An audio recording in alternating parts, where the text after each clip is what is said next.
Hello, everyone. Welcome back to the show. I'm Sarah, a language coach and someone who is obsessed with how our brains process new information. I've spent the last decade helping people break through that translation wall we all hit. And I'm Zane. I'm a content creator and honestly a perpetual student. I'm that guy who still sometimes pauses for 5 seconds in a conversation because I'm mentally translating from my native language. I'm here to ask the questions I know a lot of you are thinking.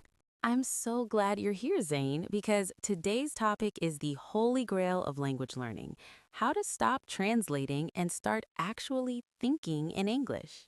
It feels like a superpower, doesn't it? Before we dive into the how-to, if you guys are enjoying our deep dives into communication, make sure to hit that subscribe button and ring the bell. It really helps us keep the lights on and the tips flowing. Absolutely. Okay, Zane, let's start here.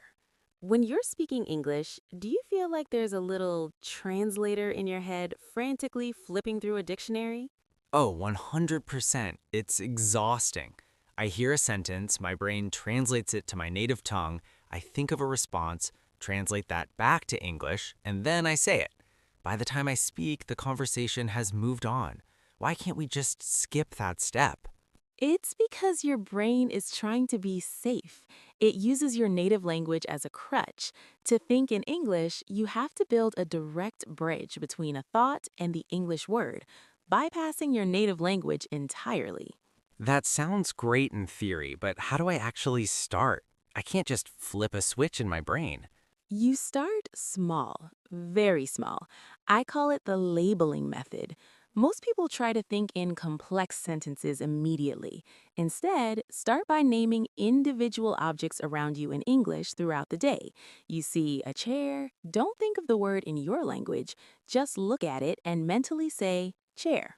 So, like a toddler just pointing at things? Exactly. It sounds simple, but you're conditioning your brain to associate the physical object directly with the English sound. Once you're good at nouns, move to verbs. I'm opening the door. I'm drinking coffee. Okay, I can do that. But what about when things get more complex, like if I'm stressed or trying to explain a feeling? That's where the narrative technique comes in. Try to be the narrator of your own life. When you're alone, maybe driving or showering, talk to yourself. Okay, I need to go to the store, I should buy some eggs, and then I'll call my mom. If you don't know a word, don't look it up yet. Describe it. If you forget the word colleagues, say the people I work with. I love that. It's like a low stakes rehearsal. No one is there to judge my grammar if I'm just talking to my steering wheel. Precisely. And Zane, here's a tip most people hate, but it works. Stop using bilingual dictionaries. Wait, what? If I don't know a word, how am I supposed to find out what it means without a translation? Use an English to English dictionary.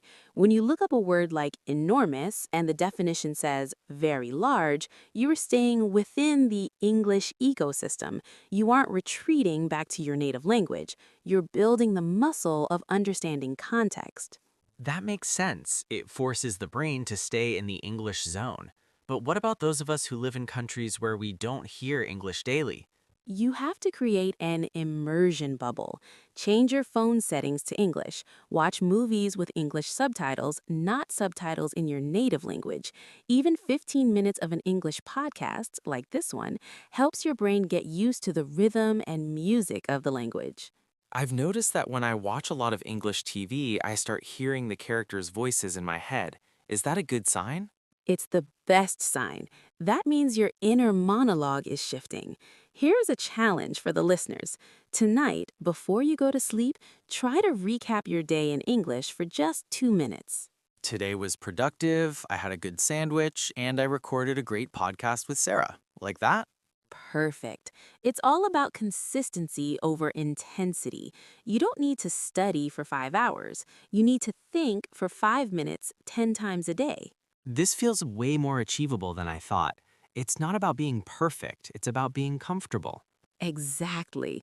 You're going to make mistakes. Your brain will get tired. That's okay. Just keep building those bridges. Well, I'm definitely going to try the narrator trick while I'm making dinner tonight. Folks, if you found these tips helpful, please comment below and let us know which tip you're going to try first.